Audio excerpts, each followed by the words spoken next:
Picture this. It's spring of 1955. You walk into your local Dodge dealership looking for a new car, and there it sits, a two-door hardtop painted in what Dodge called heather rose and sapphire white, pink and white if we're being honest.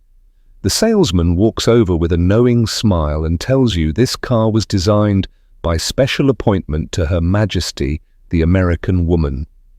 Then he opens the door to reveal pink rosebud upholstery and shows you the matching calfskin purse tucked into a compartment behind the passenger seat, complete with a lipstick case, compact, cigarette lighter, and comb. Now here's the question that's puzzled automotive historians for 70 years. Why did roughly 2,500 women actually buy this car? 1955 was a watershed year for American automobiles. The industry sold nearly 8 million cars that year, the highest total on record. The Big Three controlled 94% of the market, and Detroit was in the middle of a horsepower war that would define the decade. Dodge itself was barely recovering from near bankruptcy just 2 years earlier, saved by a $250 million loan from Prudential. The company needed wins, not experiments, but something else was happening in 1955 America. Women were driving more than ever before. The suburban boom meant families needed 2 cars. Women were entering the workforce in growing numbers, accounting for roughly 1/3 of all workers by mid-decade. And unlike the pre-war years, women weren't just passengers anymore. They were making purchasing decisions, handling their own cars, and demanding to be taken seriously. So when Dodge looked at this growing market and decided to create the La Femme, they thought they were being progressive. They were wrong. But the story of why women bought it anyway, and what it tells us about automotive marketing, is more complicated than you might think. Topic 1. The La Femme started as a show car fantasy. Before there was a Dodge La Femme, there was La Comtesse. In 1954, Chrysler built a pair of Newport-based show cars called Le Comte and La Comtesse, the Count and the Countess, as his and hers concept vehicles. Both featured a clear plastic roof over the entire passenger compartment, which must have been absolutely sweltering in practice. Le Comte used masculine colors. La Comtesse, meanwhile, was painted dusty rose and pigeon grey to convey femininity. Chrysler's marketing department had observed that more women were taking an interest in automobiles and that wives were increasingly influential in helping husbands pick which color car to buy. From this simple observation, they leaped to a conclusion: women wanted their own car. The show cars got positive responses at auto shows, so Chrysler tasked Dodge with creating a production version. That's an important detail. Dodge didn't conduct market research with actual women. They didn't ask focus groups what features mattered. They looked at 2 show cars that got applause and decided to build something similar. The La Femme debuted as a spring special for the 1955 model year, based on the custom Royal Lancer 2-door hardtop. It wasn't a separate model, it was a $143 option package added to a car that cost $2,513 total. In today's money, that's roughly $29,500, which made it an expensive proposition. Topic 2. Underneath the pink paint was a legitimate performance car. Here's what Dodge's marketing department either didn't understand or chose to ignore. The custom Royal Lancer they'd chosen as their base was one of the most capable cars in Dodge's lineup. This wasn't some underpowered economy car dressed up in frills. This was a serious automobile. The La Femme came standard with Dodge's 270 cubic inch Super Red Ram Hemi V8 engine. Yes, you read that right. A genuine hemispherical head V8. The base engine produced 183 horsepower at 4,400 RPM with a 2-barrel Stromberg carburetor. If you ordered the optional power pack with a 4-barrel Carter carburetor and dual exhausts, you got 193 horses. That might not sound like much today, but in 1955 that was legitimate power. The car rode on a 120-inch wheelbase, stretched 212.1 inches overall, and weighed 3,675 pounds. It came with Chrysler's PowerFlight 2-speed automatic transmission, controlled by a dashboard-mounted lever. And here's a detail that proves some women saw through the marketing nonsense. At least 3 verified examples of the 1956 La Femme were ordered with the optional D500 engine, a 315 cubic inch Hemi producing 260 horsepower. Some women ordered the pink car with the muscle car engine. They knew exactly what they were getting. Topic 3. The feminine touches were patronizing at best. Let's talk about what made the La Femme special. Dodge replaced the standard custom Royal Lancer badges with gold-colored La Femme scripts on the front fenders. The interior featured special tapestry material with pink rosebuds on a pale silver-pink background, along with pale pink vinyl trim. Then came the accessories. Behind the passenger seat sat a keystone-shaped pink calfskin purse, designed and manufactured by Evans Case Company of North Attleboro, Massachusetts. The purse included a face powder compact, lipstick case, cigarette case, comb, cigarette lighter, and a change purse, all in faux tortoiseshell plastic and gold-tone metal or pink calfskin. A gold-plated medallion on the outside was large enough to have the owner's name engraved. Behind the driver's seat was a compartment containing a complete rainwear ensemble, a vinyl raincoat, rain bonnet, and umbrella, all patterned to match the rosebud interior fabric. Guards were posted on the Dodge assembly line when La Femme models were being built because the high-quality accessory boxes were frequently stolen. The dealer brochures described the La Femme as being designed in mood and manner for a discriminating modern woman. One sales sheet proclaimed it as the first fine car created exclusively for women. But look at what they actually offered: makeup accessories, a purse, and rain gear. Nothing about easier maintenance, nothing about improved visibility or handling, just pink upholstery and vanity items. Topic 4. Or, most dealers never even saw one. Here's where the La Femme story gets really interesting.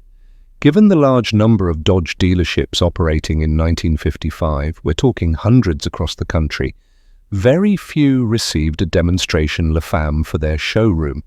Most dealers could only show potential customers a 3-fold single-sheet pamphlet, or perhaps a color brochure. Compare this to how Dodge promoted other special models. The Chrysler 300 letter series, the Plymouth Fury, and the DeSoto Adventurer were heavily advertised and widely distributed to dealers. The La Femme got minimal marketing support, a few print ads, some brochures, and that was about it. This suggests something crucial. Dodge wasn't fully committed to the concept. They tested the waters with limited production, minimal marketing, and restricted dealer allocation. It's entirely possible they knew the concept was questionable, but wanted to generate publicity without risking too much capital. The numbers bear this out. Production figures are estimates because the La Femme was an option package rather than a separate model, so Dodge never broke out specific production numbers. Research suggests fewer than 2,500 were built over 2 years, roughly 1,500 in 1955 and 1,000 in 1956. Today, only about 40 examples of the 1955 model are known to exist, along with roughly 20 from 1956. Topic 5. Sales were disappointing, but Dodge doubled down. Fewer than 1,000 La Femmes sold in the first year. Most sat unsold in showrooms collecting dust. Women weren't flocking to buy the pink car, despite the marketing department's predictions. So what did Dodge do? They brought it back for 1956, naturally. But first, they sent letters to dealerships calling the La Femme a stunning success. This was corporate spin at its finest, declaring victory while the cars sat unsold. For 1956, Dodge made changes. They replaced the pink color scheme with Misty Orchid and Regal Orchid, essentially lavender instead of pink. The interior was completely redone with new seat coverings made of heavy white cloth with random organic patterns of short lavender and purple loops, similar to loop pile carpeting. The headliner featured heavy white fabric with tiny random splashes of gold paint. The carpeting used multiple shades of lavender and purple. They dropped the purse and beauty accessories but kept the rain gear. The fabrics proved so difficult to reproduce that restorers still struggle with them today. Sales got worse, not better. The 1956 version sold even fewer units than the 55. Dodge quietly discontinued the La Femme for 1957 and never revisited the concept. Topic 6. So why did women actually buy them? Here's where we need to separate the marketing failure from the actual buyers. 2,500 women did purchase these cars over 2 years. That's not many, but it's also not zero. So who were they and why? First, understand that $2,513 in 1955 was serious money. This wasn't an impulse purchase. The women buying La Femmes were affluent, often buying a second car for the household. In the booming post-war economy, two-car families were becoming common in the suburbs. Some women genuinely liked the colors and styling. Pink and white or lavender and white two-tone paint wasn't uncommon in the 50s. It was a popular color combination across many brands. The La Femme's colors weren't as shocking in 1955 as they seem today. Other buyers appreciated the powerful Hemi engine and luxury appointments, viewing the pink exterior as a minor detail compared to the performance underneath. Remember those D500 engines? Those women knew exactly what mattered.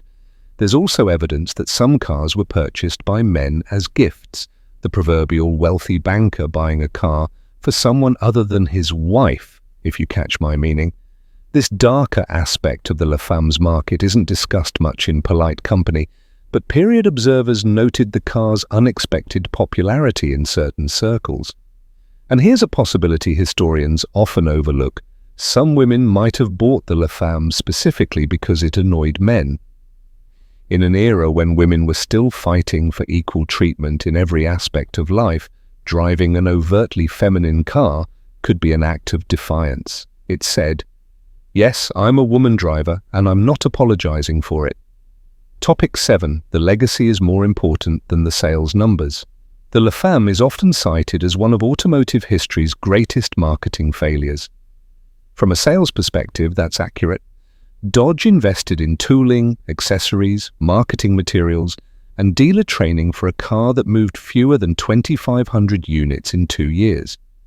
When total custom Royal production was 89,250 vehicles in 1955 alone, the La Femme's contribution was negligible. But here's what the La Femme accomplished. It forced the automotive industry to confront how poorly they understood female customers. The failure wasn't that women didn't want to buy cars. Women were buying millions of cars in the 50s. The failure was that Detroit assumed women wanted pink paint and lipstick holders instead of asking what they actually valued. General Motors had flirted with similar concepts, the 1953 Pontiac Parisienne and 1958 Chevrolet Impala Martinique show cars, but wisely never put them into production. They learned from watching Dodge's expensive lesson. The real change came in 1955 when GM hired 6 women designers to work across various model lines. These women pioneered features that became standard across the industry: retractable seatbelts, child-proof doors, storage consoles, and vanity mirrors. These were practical innovations that made cars better for everyone, not just decorative touches that patronized female buyers. Topic 8. The La Femme's modern value tells its own story. Today, the surviving La Femmes occupy an odd place in the collector car market. They're rare, extremely rare, but that hasn't translated into astronomical values. A 1955 example in good unrestored condition with original accessories sold at a Sotheby's auction in 2015 for $29,700. A project car sold on Bring a Trailer in 2024 for just $13,850. Compare that to other rare Dodge models from the same era. A well-restored 1955 custom Royal Lancer convertible without the La Femme package can command similar or higher prices. The La Femme's rarity hasn't created overwhelming demand because the market for gender-specific automotive marketing relics is limited. The cars are challenging to restore properly because many trim pieces and fabrics are nearly impossible to reproduce. Complete, correct examples can have $30,000 or more just in rare parts installed. This creates a restoration cost that often exceeds the car's market value, a recipe for cars that sit incomplete in garages. But there's a deeper issue affecting values. The La Femme's legacy is complicated. It's simultaneously a fascinating artifact of 1950s culture, a rare Dodge variant, and a reminder of patronizing attitudes toward women. Not every collector wants to own that conversation. So why did 2,500 women buy the pink car that insulted them? The answer isn't simple, and it probably wasn't the same for every buyer. Some genuinely liked the styling and colors. Others saw past the marketing nonsense and recognized the capable car underneath. A few might have appreciated the accessories, even if the concept was flawed. And yes, some purchases probably weren't made by or for the discriminating modern woman Dodge claimed to target. But here's what matters. The La Femme failed not because women didn't want cars designed for them. It failed because Dodge never actually designed a car for women. They designed a car based on what men in suits at Chrysler headquarters thought women wanted without bothering to ask. Real women in 1955 wanted the same things any driver wanted: reliable transportation, good performance, reasonable fuel economy, ease of maintenance, comfortable seating, and yes, attractive styling. Some wanted power, others wanted practicality. Most wanted to be treated as legitimate customers, not as delicate creatures who needed pink paint and makeup holders to feel comfortable behind.